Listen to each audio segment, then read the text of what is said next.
Oi, eu me chamo Maria Clara, sou educadora popular, militante, produtora cultural e audiovisual dentro da cultura hip hop. Tenho 21 anos e vim contar um pouco de como foi o meu processo de inserção dentro da educação popular e da militância também. Eu começo na educação. Então, quando eu tinha os meus 16 anos, estudava numa escola particular com bolsa. E junto com outras companheiras também bolsistas, a gente se juntou para formar um grêmio estudantil, porque as necessidades eram muito latentes, assim, principalmente no tema racial, né? Éramos todas negras, todas sentíamos a mesma coisa, e a gente achou que era hora da gente parar e debater sobre isso, né? A partir da auto-organização. Inclusive, o lema da nossa chapa era Baderna, onde a voz do aluno lidera. E foi um momento muito gostoso de fazer política, assim, porque todos éramos jovens, todos tínhamos tempo, a gente pôde se dedicar àquilo e ganhou, assim, então ganhou a chapa, né, que a gente fazia parte. E foi uma vitória muito legal, assim, tipo, no outro dia a gente tava lá fazendo moção de agradecimento, passando em sala, aquela coisa toda.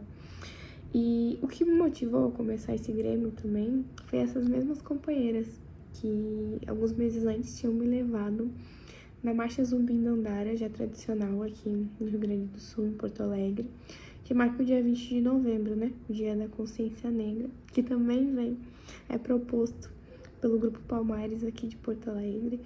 Então, acho que toda essa minha caminhada também vem da reafirmação da identidade negra no Sul, né? No Sul do Brasil. Então, começou aí. E com essas mesmas companheiras, posteriormente, me junto a um grupo coletivo de juventude, né, o Afronte, onde a gente criou um núcleo de secundaristas, né, então com essas pessoas que não estavam na universidade ainda, mas que tinham outras formas de estudo, estavam em ambientes de educação e queriam se organizar, mas não necessariamente estavam, né, impostas ao movimento universitário, enfim, e a gente consegue organizar cerca de 20 jovens dentro desse grupo, assim. Então, foi um momento muito marcante também, porque a gente consegue criar novamente, a partir da auto-organização, um espaço para discutir as nossas necessidades, assim.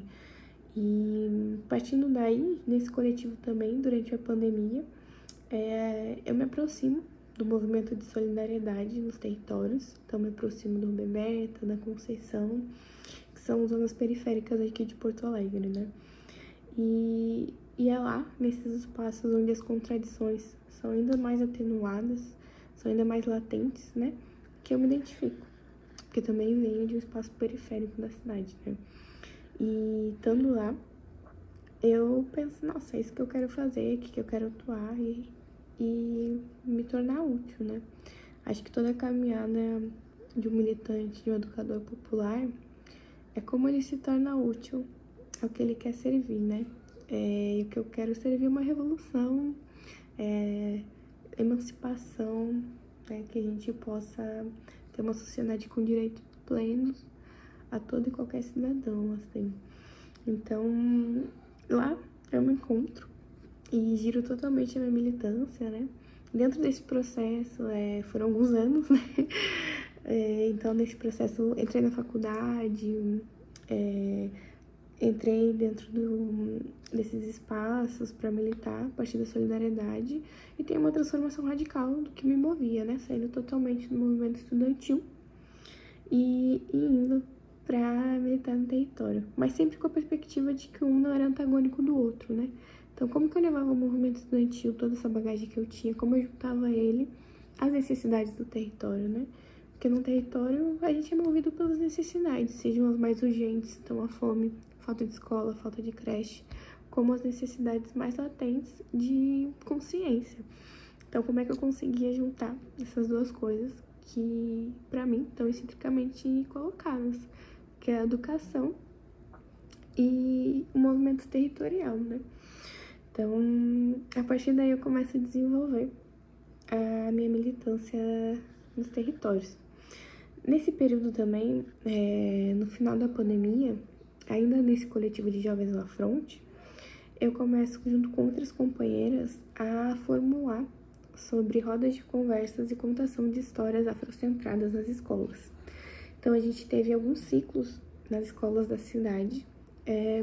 Para o início dos anos, né, fundamental, turmas infantis, a gente tinha contações de histórias afrocentradas, trazendo autoafirmação de identidade, então autorreconhecimento de que eu sou negra e ser negra é bom, como dizia o nosso movimento negro unificado, negro é lindo, para dentro das escolas.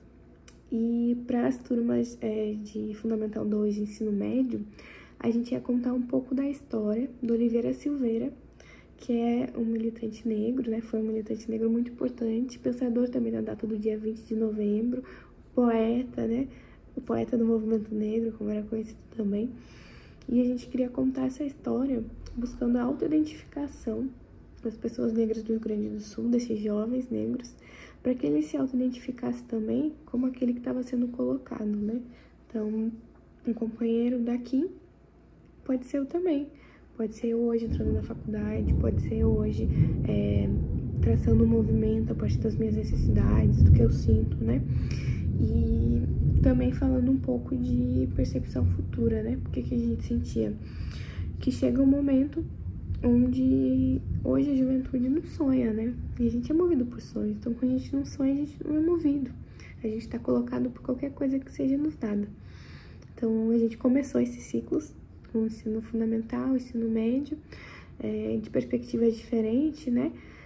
Mas algo muito legal que eu notei depois apenas de ler Paulo Freire, porque nessa época eu não tinha noção de teoria, né? A gente tava na prática, a gente falou, a gente quer ser útil, a gente quer conseguir trocar esse papo com quem vai vir depois da gente, né?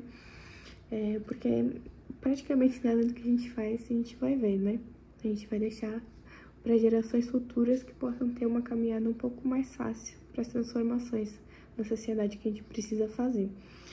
Então, nisso, a gente começa aí, algo muito legal que eu vi, que eu fui ver só depois, lendo Paulo Freire, de como eu já utilizava de métodos, né, eu e essas companheiras. Então, a gente era movida pelas perguntas, pela troca de educador e educando, né?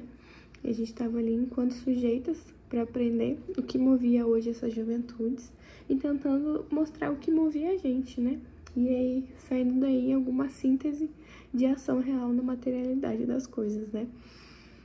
E foi muito legal ler e ver, nossa, eu chegava numa sala e a gente fazia esse estudo de interesses de tema, no que era mais fácil de conversar, de onde a gente podia entrar. E a gente também se movia a partir das perguntas questionadoras.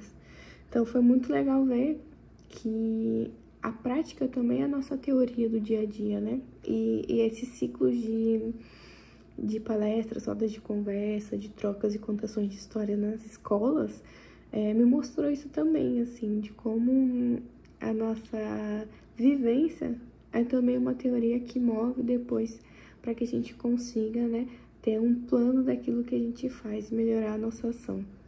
Então, isso foi um marco muito legal, assim, que posteriormente, hoje em dia, eu consigo ler e ver e entender que isso eu já estava fazendo, assim, que a gente estava fazendo em coletivo, né? Enfim, aí a gente faz esses ciclos, me aprofundo na militância territorial a partir do Espaço Marlon e Marcelinho, na Coab Rubem Berta, né? Espaço Marlon e Marcelinho, que dá nome a 2 jovens que tiveram seu direito à vida negado na comunidade, e a gente busca homenageá-los, né? Eu não gosto dessa palavra, eu acho que a gente busca tentar dar sentido e oportunidade de vida para aqueles que ainda estão aqui, que eu acho que é o mais importante, assim, e que mais é negado à nossa comunidade negra, que é o direito à vida. Então, quando eu falo de Espaço Marlon e Marcelinho, para mim é falar de direito à vida, né? Que é o direito mais básico que todo mundo deveria ter, mas que é sistematicamente negado à população negra, principalmente jovem. E dentro desse espaço, a gente também faz alguns ciclos de palestras, roda de conversa nas escolas ali em torno da Zona Norte, mas aí a gente decide que a gente precisa ter uma estratégia nisso. E dentro dessa estratégia, a gente decide 2 coisas, assim, né? Isso com o passar do tempo. A primeira, que a gente precisa ter um contato com as escolas do bairro, porque estamos inseridos dentro do bairro. E as escolas são formadores e fomentadores também das pessoas que vivem esse bairro. Então, a gente escolhe que a gente vai fazer palestras, ações, rodas de conversa somente nas 2 escolas que tinham no bairro. E a gente decide fazer um cursinho popular. Então, a gente decide que vai usar esses encontros nas escolas, para além das discussões em si, como uma estratégia de aproximação para levar esses jovens e alunos para o cursinho popular. Porque a gente precisa também ter uma relação de confiança, conseguir colocar a necessidade. Porque é muito fácil você chegar e falar para o jovem, cursa uma universidade, quando a gente não tem nem acesso e entende o que é uma universidade pública. Então, esse foi nosso primeiro passo. A gente fez alguns ciclos de conversa, formação, contação de história nas escolas do bairro. Cresceu a nossa relação com eles também. Então, conseguimos nos introduzir melhor dentro do território e da comunidade e ter uma troca, assim, muito sincera com os alunos. E conseguimos fazer a primeira edição do Cursinho Popular Lanceiros Negros, que teve nossa segunda edição, em que fizemos esse pensamento mais estratégico. A gente teve 30 alunos inscritos, que foi uma grande vitória dentro da comunidade, que é o Rubem Berta, que, segundo o IBGE de 2010, é a comunidade mais segregada racialmente da cidade de Porto Alegre.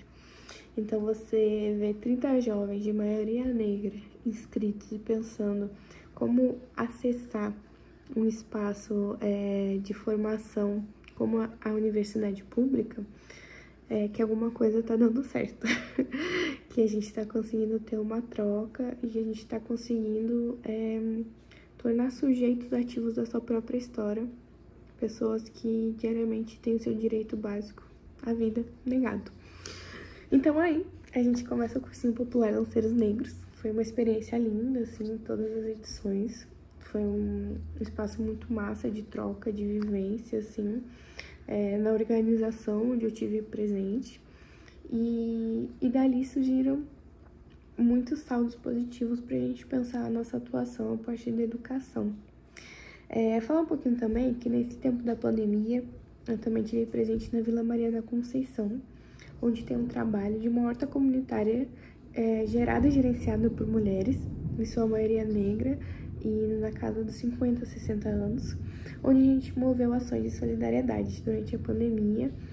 E dessas ações também a gente fez muitas rodas em trocas de experiências, conversas.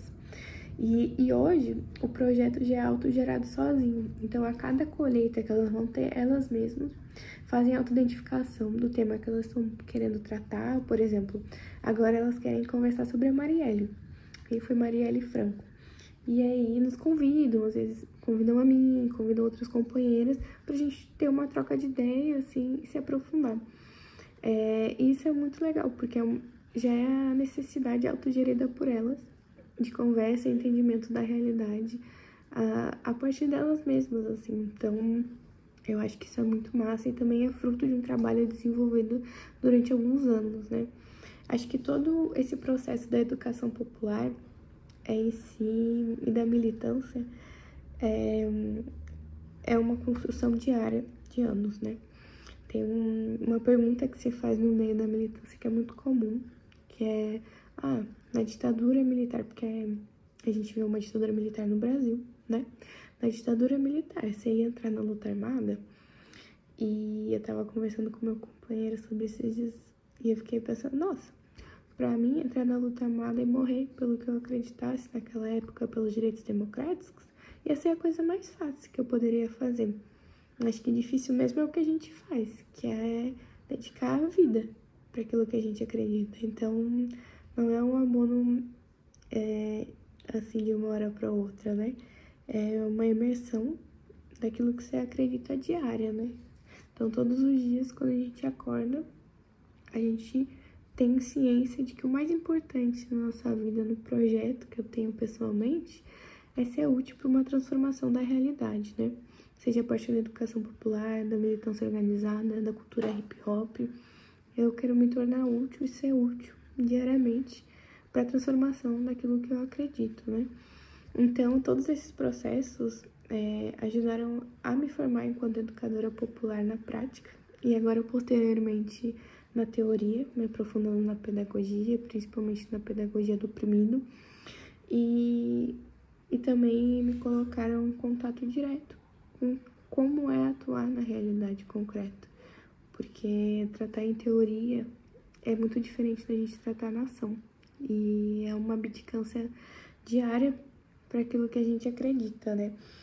E eu acho que tratar educação popular é tratar do sonho, né? É esperança no futuro. Eu acho que, acima de tudo, acho que pensando todas essas ações que eu tive presente, que formam quem eu sou hoje, tem também a ver intrinsecamente com um amor, um amor revolucionário, né? Um amor da ação.